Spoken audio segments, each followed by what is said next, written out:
Olá. Bom, vou fazer um vídeo hoje, talvez até um pouco mais curto, de uma bibliografia sobre Schelling, né, e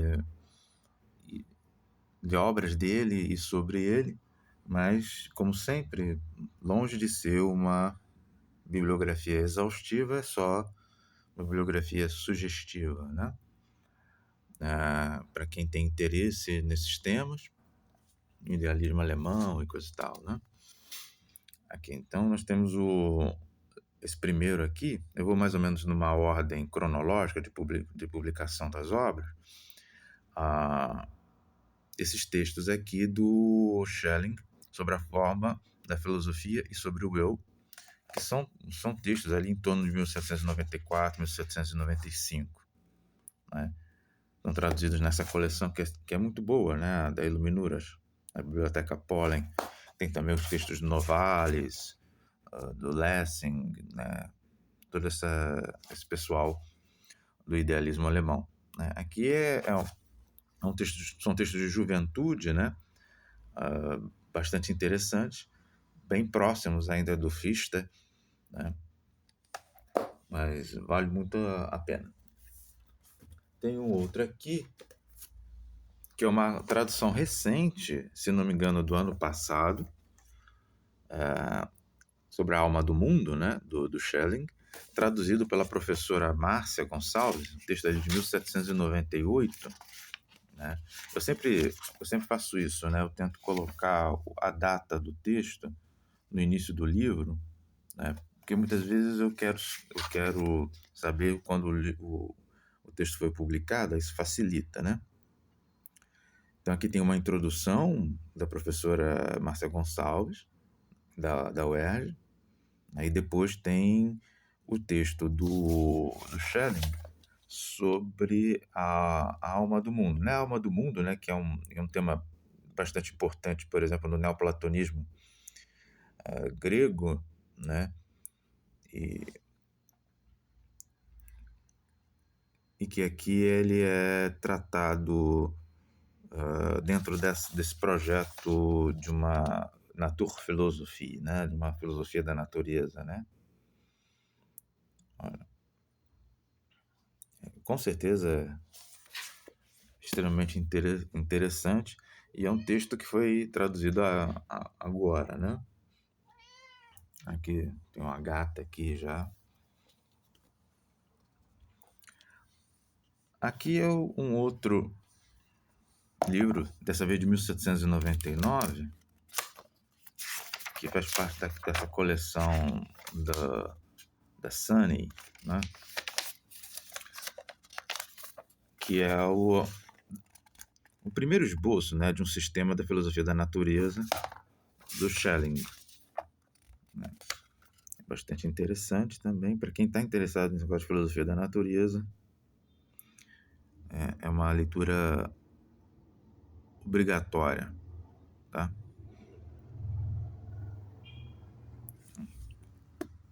É a primeira tentativa, né? É o primeiro esboço, né?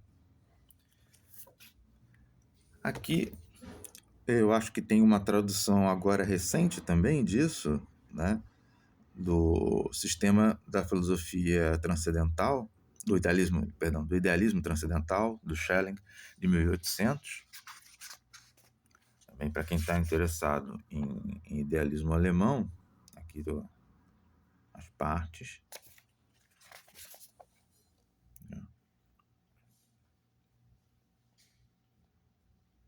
É bastante interessante mesmo.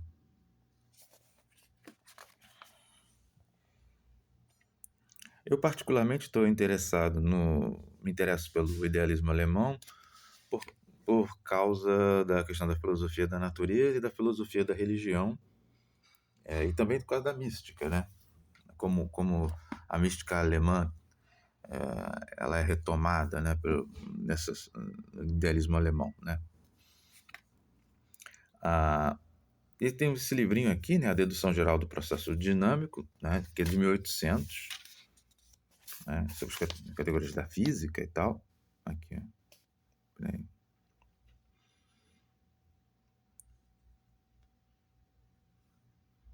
a dedução geral do processo dinâmico ou das categorias da física. Está bem dentro dessa questão da naturfilosofia, né?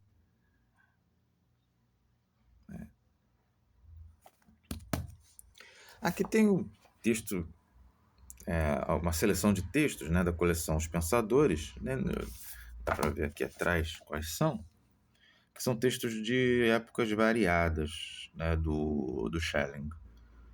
Tem essas cartas filosóficas sobre o dogmatismo e o criticismo, de 1795, Programa Sistemático, 1796, a exposição da ideia universal da filosofia em geral e da filosofia da natureza como parte integrante da primeira, de 1803, um texto bastante interessante sobre o Dante, né?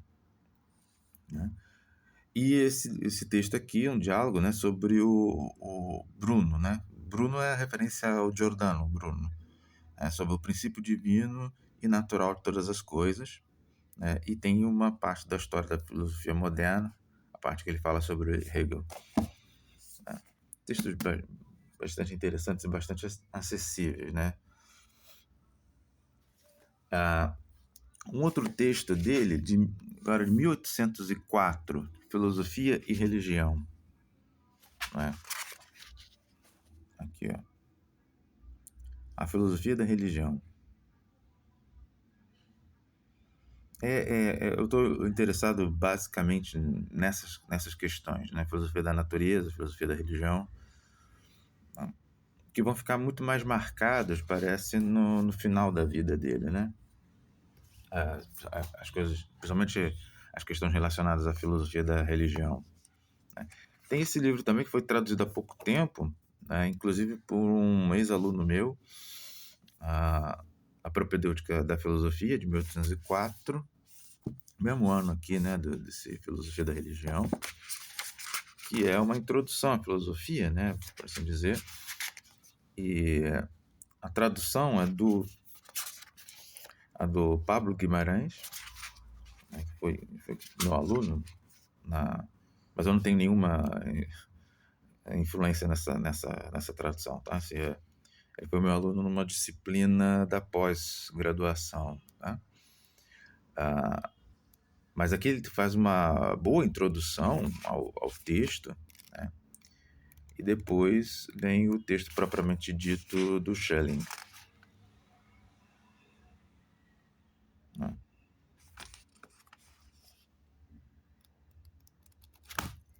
Muito bom, muito bom.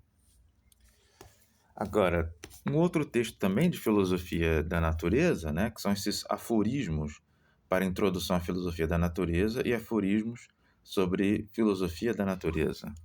De novo, para quem tem interesse nessa área, idealismo e tal, de 1806. Okay.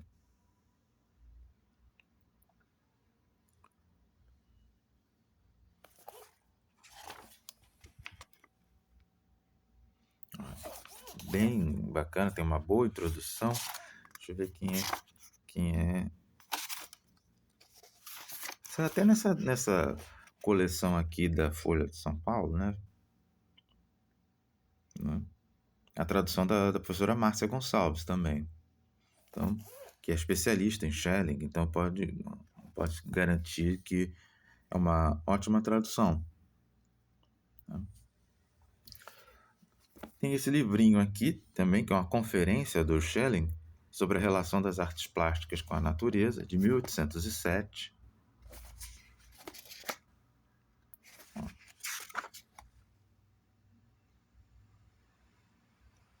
Vai ser bem bacana.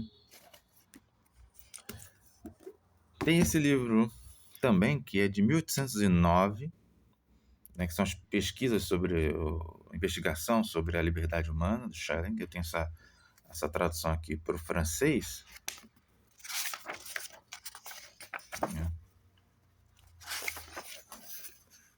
Aqui. Ela vem com uma introdução, né, e depois um ensaio de comentário, sobre esse texto, que é um texto importante. E o Heidegger tem um livro, não sei se é um livro ou um conjunto de conferências, né, não me recordo, sobre esse texto aqui do Schelling. Né? Aqui a gente já passa para livros mais tardios dele, né? Esse aqui, por exemplo, é de 1842, né? Olha a diferença do tempo, né? De 1809 para 1842, né? Que é um texto dele importante, né? Sobre uma introdução histórico-crítica à filosofia da mitologia, né? Isso me interessa muito, né? A filosofia da mitologia e tal, né? Assim, esse aqui já é um livro de entre 1841 e 1842, que é a filosofia da revelação dele, né? E outros textos, né? Não são essa edição americana, se não me engano. Tem diversos textos aqui sobre a filosofia da revelação, a revelação divina, né? Então é um texto de filosofia da religião, né?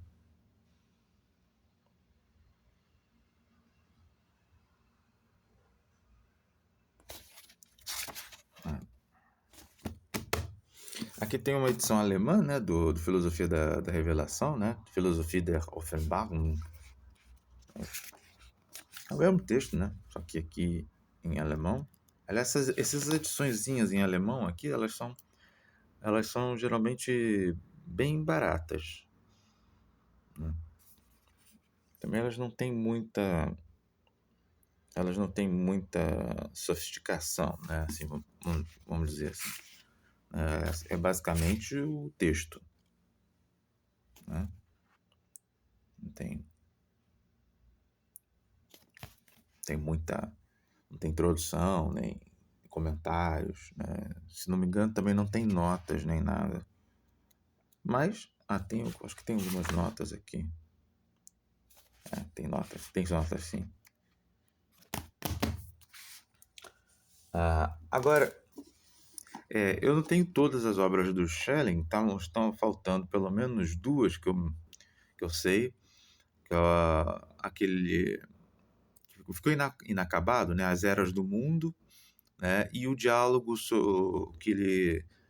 chamado Clara, né? Sobre a esposa dele que morreu e coisa e tal. E sobre a ligação entre o mundo espiritual e o mundo natural e tal. Assim, esse eu ainda não consegui comprar, mas vou comprar. Aqui agora, sobre o Schelling, eu tenho algumas coisinhas aqui. Eu tenho essa biografia que eu acho que talvez seja a biografia do Schelling, pelo menos eu não conheço outra tão importante, né? Do Xavier Tilliet, que é um professor, um especialista, né? Francês. Se não me engano é francês, mas ele é jesuíta, um padre jesuíta, que escreveu muitos livros sobre o Schelling, né? E escreveu essa biografia intelectual dele, né? Que é bastante substanciosa, né? Pelo menos pelo tamanho. Eu ainda não li, eu estou para ler este ano, né? Eu gosto muito de biografias, né? Então ele era professor emérito do Instituto Católico de Paris, né? Da Universidade Gregoriana e do Centro Sèvres, esse Xavier Tilliet, né? É um grande especialista, né, do Schelling na França.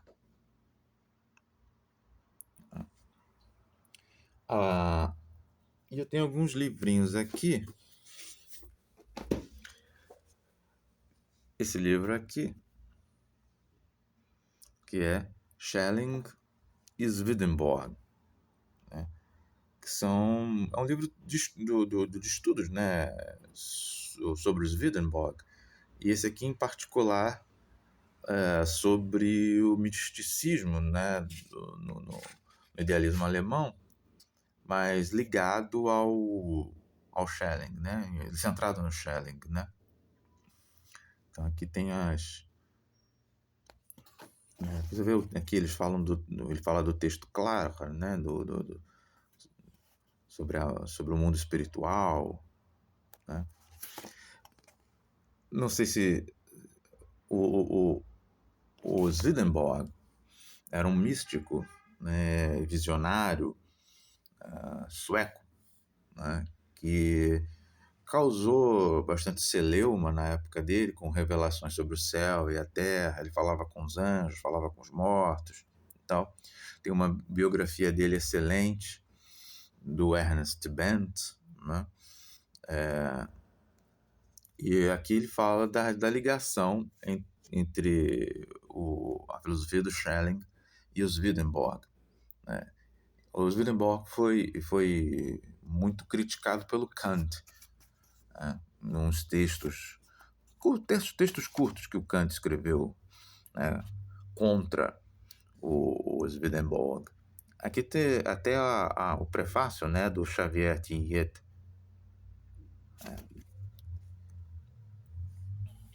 Aqui eu tenho um outro livro também que eu achei interessante quando eu vi vendendo, eu comprei, que é dessa Miriam Sonia Handke. Eu não encontrei essa edição em espanhol. Mística na filosofia alemã e japonesa, né? Que é um livro sobre a mística de Schelling, Hegel e Nishitani. O Keiji Nishitani, ele era um dos representantes da escola de Kyoto, né?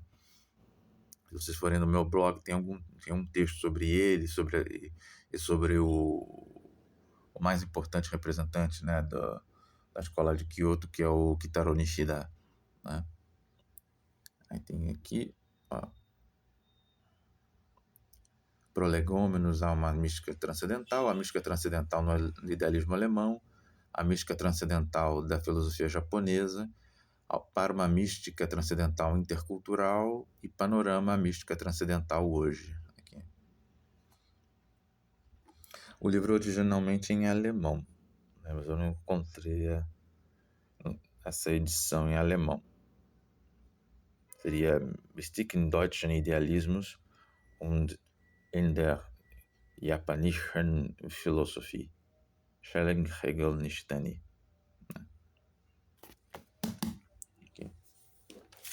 Aqui tem um livro do Ernest Bendt. Ernest Bendt é um grande estudioso de religião, fazia parte do grupo Eranos, junto com Mircea Eliade, Carl Gustav Jung, Henri Corbin, o Toshihiro Izutsu e vários outros grandes estudiosos de religião. E ele escreveu vários livros, né? Como eu disse, escreveu essa biografia dos Swedenborg, que eu tenho aqui. E ele estava interessado também nessa questão da mística no idealismo alemão. Então, tem esses textos aqui que ele escreveu sobre as fontes místicas, né, do romantismo, da filosofia romântica alemã, né, aqui. A redescoberta do misticismo, as fontes místicas de algumas ideias fundamentais do idealismo alemão, a escatologia e a filosofia da história, as fontes cabalísticas da filosofia da natureza romântica e o lugar de Louis-Claude de Saint-Martin na filosofia romântica. Ele fala aqui do Schelling, por isso que eu tô colocando esse livro aqui junto, porque ele trata do Schelling aqui. bastante para quem está interessado nessas coisas. E porque está nesse tema aqui, tem um outro livrinho que é do Antoine Fèvre, que é um especialista na tradição esotérica ocidental, e ele tem esse livro aqui sobre a filosofia da natureza, a Philosophie de la Nature, física sagrada e teosofia, né? Do século XVII ao século XIX. E é interessante porque, embora ele não... ele trata aqui um pouco do Schelling, né? Mas principalmente do contexto esotérico da filosofia, da naturfilosofia, né? da filosofia da natureza, né? Com autores como Franz von Baader, né? Que é diretamente influenciado profundamente, né? Influenciado pelo Jacob Böhme, né? Então você tem aqui, é um dos raros estudos que eu conheço sobre o Franz von Baader, né? Tem aqui, né, a primeira parte, né? É o Franz von Baader e os filósofos da natureza, nota sobre a, a palestra, né? A leitura de Jacob Böhme, feita pelo Franz von Baader, né? A Alma do Mundo e a Sofia Divina, em Franz von Baader, Trevas, né? Claridade e Luz, em Franz von Baader. Aí tem a segunda parte, são livros, tem esse texto aqui, Magia Naturalis, de 1765, Teologia da Luz e da Eletricidade na Naturfilosofia Pré-Romântica, Extratos da Magia Natural e do Dicionário Bíblico e Emblemático de Friedrich Christoph Oettinger. Esse Oettinger também, ele é importante, ele foi amigo do Swedenborg. Se não me engano, ele foi o editor das obras do Swedenborg em alemão, se não me engano. Mas eles eram amigos, né? E o Oettinger, ele tem uma influência nesse pessoal da naturfilosofia, né? O Baader, né? o Eckartshausen, Karl von Eckartshausen. Aqui tem um comentário exegético físico sobre a luz primordial do Gênesis, do Gottlieb Friedrich Hössler, né? Entre o iluminismo e o romantismo, Abraham Gottlob Werner, ou a geognose, né? Física e metafísica do fogo, né? Em Johann Wilhelm Ritter, também é importante nessa época. Fogo e luz em Johann Friedrich von Meyer. Então são autores que talvez não sejam tão conhecidos, mas são interessantes dentro dessa tradição mais mística / esotérica do idealismo alemão, né? Ou do romantismo alemão, né? Enfim. Então, era isso, né? Então, daqui a algum tempo eu volto com mais um vídeo, agora sobre livros sobre Kabbalah. Até lá, obrigado.